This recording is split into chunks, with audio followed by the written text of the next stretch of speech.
విశాఖ మెట్రోపై ఉమ్మడి జిల్లా ఎమ్మెల్యేలు అసెంబ్లీలో మాట్లాడారు. జనాభా కావడంతో ట్రాఫిక్ సమస్యలు తలెత్తాయని, మెట్రో పూర్తయితేనే ఈ కష్టాలు తీరుతాయని గాజువాక ఎమ్మెల్యే పల్ల శ్రీనివాసరావు అన్నారు. ధన్యవాదాలు అధ్యక్ష.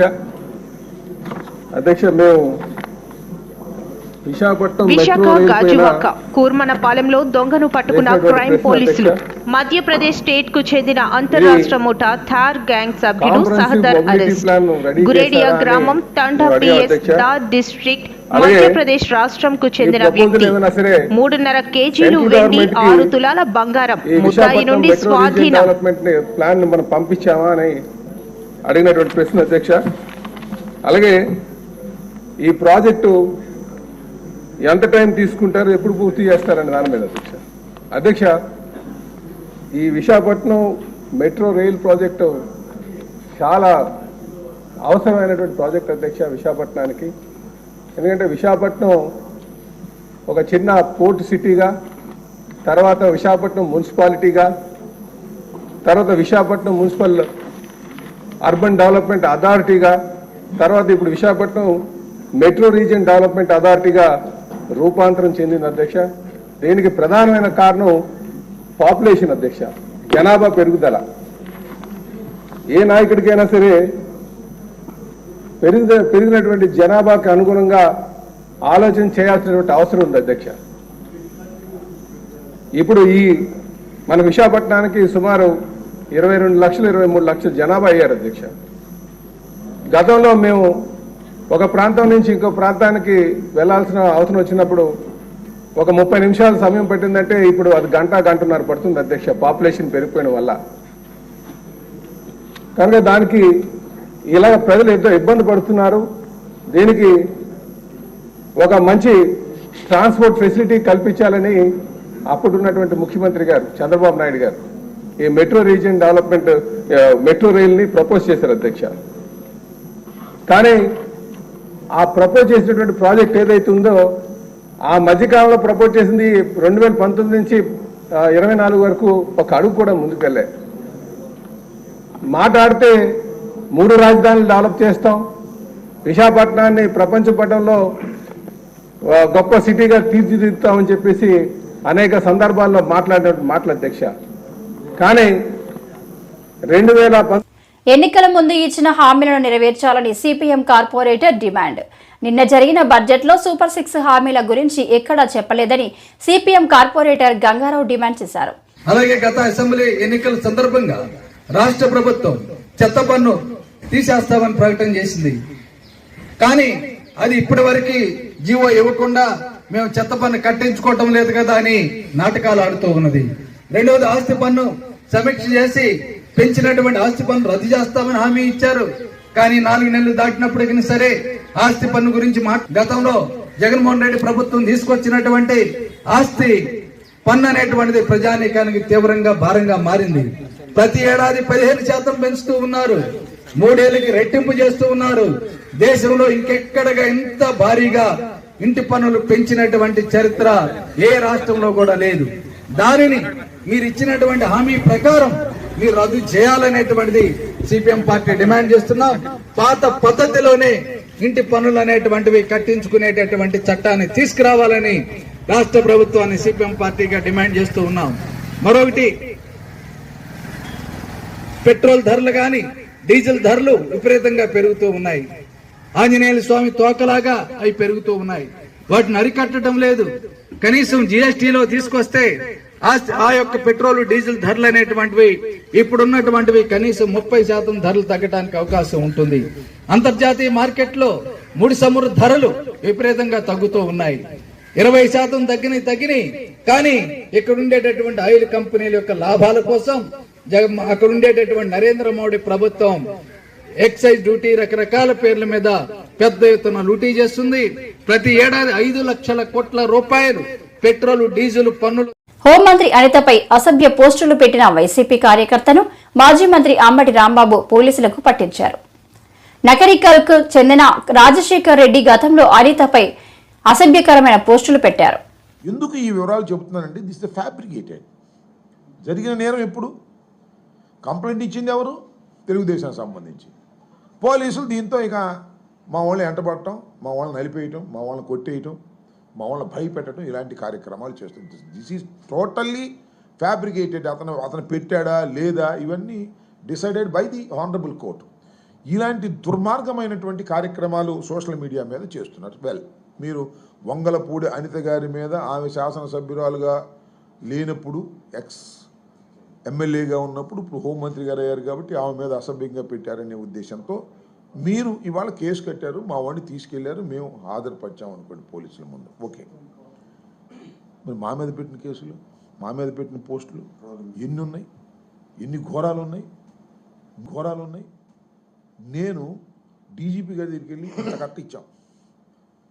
జగన్మోహన్ రెడ్డి గారి మీద, వైసీపీ నాయకుల మీద, జగన్మోహన్ రెడ్డి గారి సతీమణి మీద, మాకు సంబంధించినటువంటి మహిళల మీద ఘోరంగా పెట్టినటువంటి పోస్టులు తెలుగుదేశం వాళ్ళు మేము ఇచ్చాం complaint. What action you have taken? Police వ్యవస్థ ఏం తీసుకుందని అడుగుతా ఉన్నా. వాళ్ళ మీద మాత్రం యాక్షన్ తీసుకోరు, మా మీద మాత్రం యాక్షన్ తీసుకుని కోర్టులో ప్రొడ్యూస్ చేసి మమ్మల్ని హింసించేటటువంటి కార్యక్రమం చేస్తారు. అది కూడా కాదు నేను చెప్తున్నా. నా మీద, నా కుటుంబ సభ్యుల మీద, సరే కరవాయిని నాటి పెట్టండి, నా మీద, నా కుటుంబ సభ్యుల మీద నేను చదవను.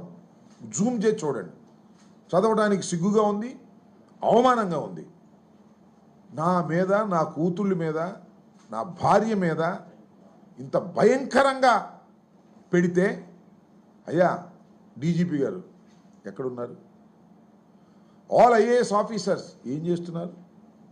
మా మీద పెట్టొచ్చా? అసభ్యకరంగా, భయంకరంగా నా కూతుళ్ళ మీద, నా మీద, నా భార్య మీద తెలుగుదేశానికి సంబంధించినటువంటి సోషల్ మీడియా కార్యకర్తలు పోస్ట్ చేస్తే అది సమ్మగా ఉండదా వాళ్ళకి? దీనన్నిటికీ కారణం లోకేష్ కాదా? లోకేష్ దగ్గర నుంచి చేయించట్లేదు ఇవన్నీ. అప్పుడు ఇప్పుడు ఎప్పుడు కూడా మేము మా కార్యకర్తలు ఎక్కడో పెట్టారనే అపవాదుతో మీరు చేస్తున్నారు. మా మీద పెట్టిన వాటి మీద మీరు ఎందుకు యాక్షన్ తీసుకోవట్లేదని అడుగుతా ఉన్నా. ఈ విధంగానే ఇప్పుడు పోలూరు రాజశేఖర రెడ్డిని ఏ విధంగా అరెస్ట్ చేశారో ఆ విధంగా దీని మీద ఎంక్వైరీ చేసి అరెస్ట్ చేయాల్సినటువంటి బాధ్యత ఈ ప్రభుత్వానికి, ఈ పోలీస్ యంత్రాంగానికి ఉందా లేదా అని అడుగుతా ఉన్నా.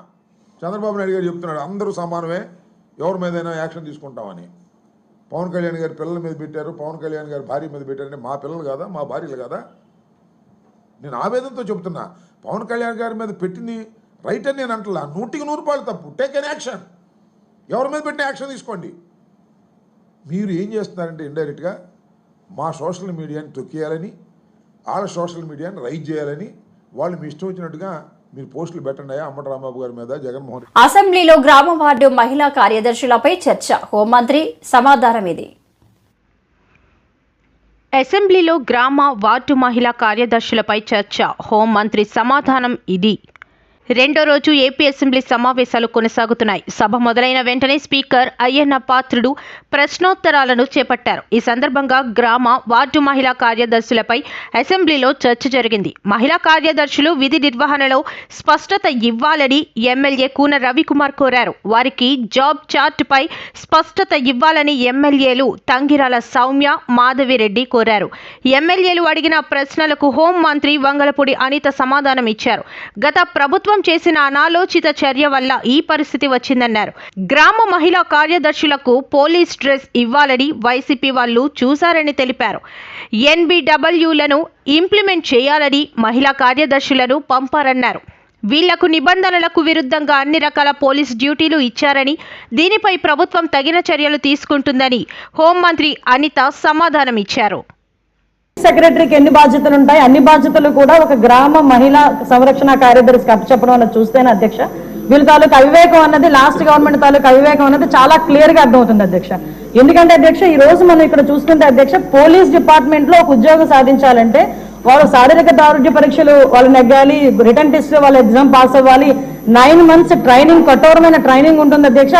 కఠోరమైన ట్రైనింగ్ తర్వాతనే ఆ పోలీస్ కానిస్టేబుల్స్ కింద వాళ్ళు అందరూ కూడా బయటకు వచ్చే పోలీస్ డిపార్ట్మెంట్ వర్క్ చేసే పరిస్థితి ఉంటుంది అధ్యక్ష. కానీ వీళ్ళని మహిళా రక్షణ కార్యదర్శి కింద ఏర్పాటు చేసిన తర్వాత కేవలం రెండో వారాలు వాళ్ళకి ట్రైనింగ్ ఇచ్చి, ఒకటేమో ఒక వారం పోలీస్ డిపార్ట్మెంట్ వాళ్ళు, ఇంకొక వారం ఐసిడిఎస్ డిపార్ట్మెంట్ వాళ్ళు ట్రైనింగ్ ఇచ్చి ఓవరాల్ చెప్పాలంటే వీళ్ళు గ్రామాల మీదకి వదిలేశారు అధ్యక్ష. వాళ్ళు పంపించిన తర్వాత కూడా వాళ్ళకి ఇష్టాలు కూడా గ్రహించకుండా పోలీస్ డ్రెస్ కూడా వాళ్ళకి వేయటానికి, ఇంచుమించుగా పోలీస్ యూనిఫామ్ కూడా వాళ్ళకి వేయాలి అని చెప్పి వాళ్ళు రిస్ట్రిక్ట్ చేస్తే వాళ్ళు కూడా దానికి భయపడి బాధపడి చాలా మంది కోర్టులకు వెళ్ళిన సందర్భాలు కూడా ఉన్నాయి అధ్యక్ష. ఈ రోజు కోర్టులో దగ్గర 7 రిట్ పిటిషన్లు మహిళా కార్యదర్శికి సంబంధించి ఆ పోలీస్ డ్రెస్ విషయంలోని కానీ వీళ్ళు జాబ్ చాట్ ఒక అవగాహన లేకుండా డబ్బులు ఇచ్చుకుని పెట్టుకున్నాడు కదా. ఆ మేధావులందరూ కలిపి ఆల్రెడీ 12,000 మంది వీళ్ళు పనిచేస్తున్నారు కదా, వీళ్ళని మనం పోలీసుల కింద కన్వర్ట్ చేసేస్తే వాటిని తగ్గించి వచ్చని ఒక ఉచిత సలహా పడేశారు అధ్యక్ష. దానికి వెనకాతలు ఒక పోలీస్ డిపార్ట్మెంట్ మీద ఒక అవగాహన, పోలీస్ రిక్రూట్మెంట్ మీద ఒక అవగాహన, వాళ్ళ తాలూకా జాబ్ చార్ట్ మీద ఒక అవగాహన ఉండుంటే ఇలాంటి పని చేసి ఉండేవారు కాదు అధ్యక్ష. ఈ రోజు వీళ్ళ పరిస్థితి ఏమైపోయిందంటే వీళ్ళు వెళ్ళి రిపోర్ట్ చేయాల్సింది గ్రామ సెక్రటరీకి రిపోర్ట్ చేయాలి. వీళ్ళ అడ్మినిస్ట్రేటివ్ పవర్స్ ఎక్కడ ఉంటాయంటే పోలీస్ డిపార్ట్మెంట్ దగ్గర ఉంటాయి. వీళ్ళకి జీతం ఇచ్చేదేమో ఎంపీడీఓ, లీవ్ ఇచ్చేదేమో ఎంపీడీఓ, మళ్ళా తిరిగి ఒకవేళ ట్రాన్స్ఫర్ అవ్వాలంటే డిపార్ట్మెంట్ కలెక్టర్ దగ్గరికి వెళ్ళాలి అధ్యక్ష. అంటే వీళ్ళకి సంబంధించి ఒక అథారిటేటివ్ ఆఫీసర్ ఒకరు కూడా లేక ఇన్ని డిపార్ట్మెంట్స్ తో పోనీ పైకి వచ్చిన తర్వాత ఏదైనా పని చేద్దామంటే వీళ్ళు తాలూకా అంటే పైచి ఎంత పెరిగిపోయిందంటే లాస్ట్ గవర్నమెంట్ కి వీళ్ళ చేతే తక్కువ జీతాలు ఇచ్చి ఎక్కువ పని చేయించుకుందామని క్రైమ్ ఆఫ్ ఎఫెన్స్ దగ్గర కూడా విశాఖ గాజువాక సీతారాం నగర్ లో దారుణం. ఇంట్లోకి ప్రవేశించి ఓ మహిళపై 2 మహిళలు ప్రయత్నం. ఏడాది చిన్నారిని అపహరించేందుకు యత్నం. బాధితురాలు కేకలు వేయడంతో 2 మహిళలు స్కూటీపై పరారు.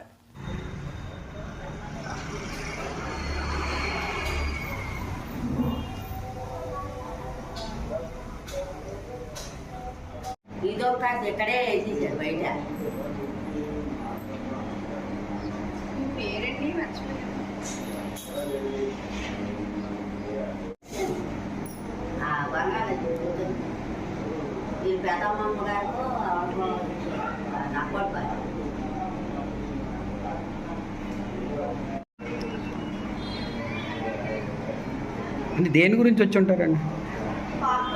ఎందుకంటే నన్ను పట్టుకొని పోయడానికి ట్రై చేస్తున్నారు కదా, ఆవిడకేమో సైడ్ చేస్తున్నారు, వెళ్ళి తీసుకో. అప్పుడు నాకు అర్థమైంది అంటే వీళ్ళు అక్కడి కోసం దేనికోసం రాలేదు, పాప కోసం వచ్చారు వాళ్ళు. ఎందుకంటే కొత్తగా నేను ఫస్ట్ టైం చూడడం, ఎందుకంటే ఇప్పుడు చూస్తూ ఉంటాం కదండి మేము, కానీ ఫస్ట్ టైం చూసాను. వాళ్ళు ఏంటంటే నేను ఇంట్లో పడిపోవడం వల్ల వాళ్ళు ఎప్పటి నుంచో ప్లాన్ చేసుకున్నారు. నేను బయటికి స్టాండ్తో వెళ్ళడం ఇవన్నీ చూడడం వల్ల ఇక్కడే, ఎందుకంటే ముందు రోజే 3 times రావడం వల్ల నెక్స్ట్ డే అటాక్ చేయడానికి బాగుంటుందని వాళ్ళు ప్లాన్ చేసుకున్నారు పక్కాగా.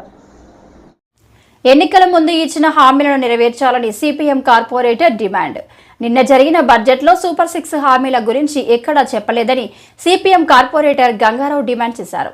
అలాగే గత అసెంబ్లీ ఎన్నికల సందర్భంగా రాష్ట్ర ప్రభుత్వం చెత్త పన్ను తీసేస్తామని ప్రకటన చేసింది. కానీ అది ఇప్పటి వరకు జీవో ఇవ్వకుండా మేము చెత్త పన్ను కట్టించుకోవటం లేదు కదా అని నాటకాలు ఆడుతూ ఉన్నది. రెండవది, ఆస్తి పన్ను సమీక్ష చేసి పెంచినటువంటి ఆస్తి పన్ను రద్దు చేస్తామని హామీ ఇచ్చారు. కానీ 4 నెలలు దాటినప్పటికీ సరే ఆస్తి పన్ను గురించి గతంలో జగన్మోహన్ రెడ్డి ప్రభుత్వం తీసుకొచ్చినటువంటి ఆస్తి పన్ను అనేటువంటిది ప్రజానీకానికి తీవ్రంగా భారంగా మారింది. ప్రతి ఏడాది 15% పెంచుతూ ఉన్నారు, 3 ఏళ్ళకి రెట్టింపు చేస్తూ ఉన్నారు. దేశంలో ఇంకెక్కడగా ఇంత భారీగా ఇంటి పన్నులు పెంచినటువంటి చరిత్ర ఏ రాష్ట్రంలో కూడా లేదు. దానిని మీరు ఇచ్చినటువంటి హామీ ప్రకారం మీరు రద్దు చేయాలనేటువంటిది సిపిఎం పార్టీ డిమాండ్ చేస్తున్నాం. పాత పద్ధతిలోనే ఇంటి పన్నులు అనేటువంటివి కట్టించుకునేటటువంటి చట్టాన్ని తీసుకురావాలని రాష్ట్ర ప్రభుత్వాన్ని సిపిఎం పార్టీగా డిమాండ్ చేస్తూ ఉన్నాం. మరొకటి, పెట్రోల్ ధరలు కానీ డీజిల్ ధరలు విపరీతంగా పెరుగుతూ ఉన్నాయి. ఆంజనేయుల స్వామి తోకలాగా అవి పెరుగుతూ ఉన్నాయి. వాటిని అరికట్టడం లేదు. కనీసం జిఎస్టీలో తీసుకొస్తే ఆ యొక్క పెట్రోల్ డీజిల్ ధరలు అనేటువంటివి ఇప్పుడున్నటువంటివి కనీసం 30% ధరలు తగ్గడానికి అవకాశం ఉంటుంది. అంతర్జాతీయ మార్కెట్లో ముడి చమురు ధరలు విపరీతంగా తగ్గుతూ ఉన్నాయి. 20% తగ్గినాయి. కానీ ఇక్కడ ఉండేటటువంటి ఆయిల్ కంపెనీల యొక్క లాభాల కోసం అక్కడ ఉండేటటువంటి నరేంద్ర మోడీ ప్రభుత్వం ఎక్సైజ్ డ్యూటీ రకరకాల పేర్ల మీద పెద్ద ఎత్తున లూటీ చేస్తుంది. ప్రతి ఏడాది 5 లక్షల కోట్ల రూపాయలు పెట్రోల్ డీజిల్ పన్నులు